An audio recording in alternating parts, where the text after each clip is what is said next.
Hi Yogi, welcome to Yoga with Alina, and today we have another tutorial. We are going to talk about plank. I'll be honest with you, when I first decided to do tutorials for the website, I wasn't even planning on doing this one about plank until we were doing a tutorial on vinyasa, and I realized how many little tweaks there are for the plank and how many little misalignments there can be. So make sure to watch the whole thing because this is the basics, right? And we always want to start with the basics. We always want to get this down 100% so that we can progress into the practice, into the poses a little bit faster and a little bit more effectively and efficiently. Get yourself ready. I'm going to see you on the mat in a couple of moments.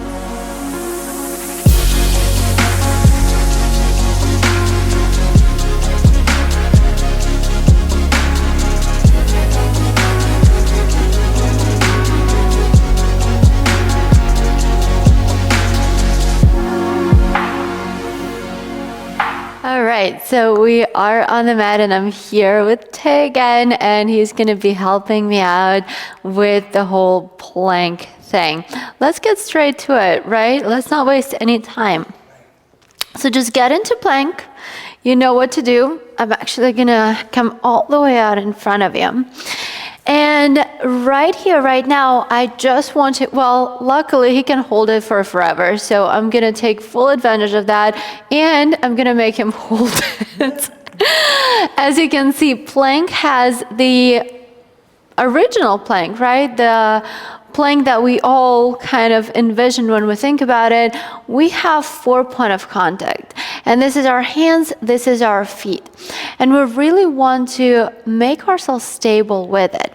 So here's what's happening right now. I actually think you're plunging a little bit. You're pushing the shoulders a bit too far forward. Yep, pushing them back. How does it feel now? So there you go. That's your first little tweak, right? Everything should be stacked. So once you have your shoulders on top of the wrist, it becomes a little bit easier to hold, right? And actually you can even drop your knees down since we're just talking about that's going to be modification. We'll talk about it later. But for now, just stacking things one on top of the other, that's when, once your joints are one on top of the other, you know that, well, it becomes much easier to hold basically, right? And this is exactly what we want to do for our plank. Let's keep it in the upper body for now and notice one more thing. So I want you to push into my hand right now. Yes, there you go. This is where you want to be with your plank. It's called protracting the shoulders. Drop the chest down, retract, yeah, even more. There we go. This is what you don't want to do, right? So it's not about squeezing the shoulder blades here. You really want to widen your back. There you go. Push away even more. Push away, push away, push away. That's it. And then push the shoulders forward a tiny bit. That is absolutely perfect. All right, so we got the upper body, this upper portion down. Let's get into the lower body. Lift the knees, tuck the toes under, lift the knees up. Good. And I'm going to actually face my butt to that camera, but you guys are going to still see me. That was so weird right now. And I want you to walk your feet back a little bit more. Good. Go a little further back. There you go. Well, too much probably. That's it. Good. So what I here want to do is to have the heels directly on top of the toes. And in that case, especially for the yoga practice, because we use it for vinyasa, right? We use it for vinyasa transitions. When your heels are directly on top of your toes, that's what creates a seamless transition for you. And that's going to just make your life much easier. But also that's an anatomically correct posture, right? So you're creating all these angles with your body, and this is what we're looking for. All right, so the point of contacts are all good. Now we can get into body. Do you want to get some rest here? Okay, please do. Go into child's pose, take a few moments, just rest a little bit. And I'm just going to tell you guys what we're going to get into in just a moment. Now that we know the position of the arms, the hands, the shoulders, the feet, all the points of contact, right? Now we can talk about the actual body. Because when we think about plank, a lot of people are saying that we need to have our body parallel to the floor. which is, I mean, if you know what parallel lines are, which is pretty much impossible, just because your shoulders are going to be much higher than your heels, and your body can absolutely not be parallel to the ground. But I'll explain to you right now what it actually means when teachers are saying this, when fitness professionals are saying this, what part of your body can and should be parallel to the ground. All right, let's get back into it. Nice.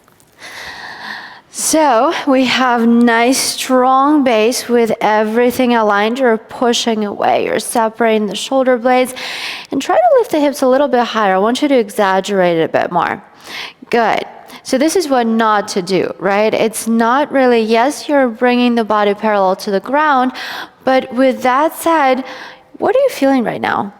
A lot of strain in my shoulders. Yeah, so if you want to start getting into handstands, that's probably going to work, right? Depending on your intention, but not for strengthening the core, really. So lower down. Yes, there you go. Hold it. And then engage the core. Hollow out the body. Can you push a little? There you go. That is perfect.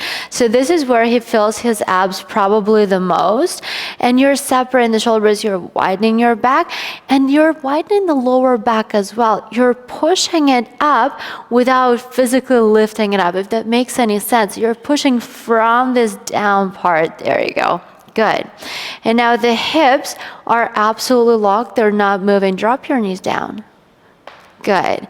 And this is actually a modification, but I want you to notice that you can do it and still feel everything that we were just talking about. Because once I said drop your knees down, right, he dropped the knees, but the core is still engaged. Yes, he has another 2 point of contact. That's why it is much easier for him to hold it right now. But this is still working the core. All right, let's get back into it, and I'm going to explain the legs really quickly. So again, just because the heels are much lower than the shoulders, your body can absolutely not be parallel to the ground. That's just not happening. Just get it out of your head and get over it. That's not happening. Your body is going to be in a long line. But with that being said, you want it to be in a line, right? So let me show you what not to do. Drop the hips all the way down. Not a chaturanga, come on. Good. All right, so I want you to deconstruct your plank, not the up dog, but I want you to go back into plank and deconstruct it, dropping the hips down and kind of, I don't know, crunching the lower back-ish. Yeah, there you go. This is what I see a lot. And then maybe even lift this up a little bit more. Okay. These are all the things not to do. I love this. This is great stuff. Good. So basically this thing's what not to do, right? You want your body to be in a long line. Not going to be parallel to the ground, but you're hollowing out this upper portion. You're separating everything. Yes, even more. He's shaking. I didn't know you would shake so much in this one. Good. Push a bit more. There you go. So beautiful. Okay, let go. Just drop down to the floor. Child's pose, drop down. I'm not going to torture you any longer in this one because that was probably enough for a week to come or so. Good, worth of planks. But I hope that you guys saw the idea and kind of understood it a little bit more and understood the plank a little bit more. We talked about modification already, right? With the knees down on the ground. Not going to show it again, but this is how you can work on your plank. Know that dropping the knees down doesn't mean that you're disengaging the core. You're still engaging the core quite a lot. Nothing has changed, right? The core is still there. It's just that you have a bit more support, and that's going to make it more accessible. If that's something that you need to do to strengthen your core to get into the regular plank down the road, do that, right? There's no shame in the game. You have to do what you have to do to strengthen your body in order to get further. And ultimately, this is why we're here. This is why we're learning. I hope this was helpful. I hope you will check in with yourself and with your form, because even people who've been practicing for years, myself included, I find myself sometimes in some weird ass planks. I'm not joking, especially when I'm teaching, and it's something that I have to do on the go, and I get into a plank, I'm like, oh my God, I hope no one sees it right now, or at least no one understands it, because this is crap. So just check in, do it in front of the mirror, see where you're at, and maybe there's a point of growth for you in this. I hope you enjoyed this tutorial, and I hope to see you on the mat soon again. Thank you so much, Yogi. Namaste.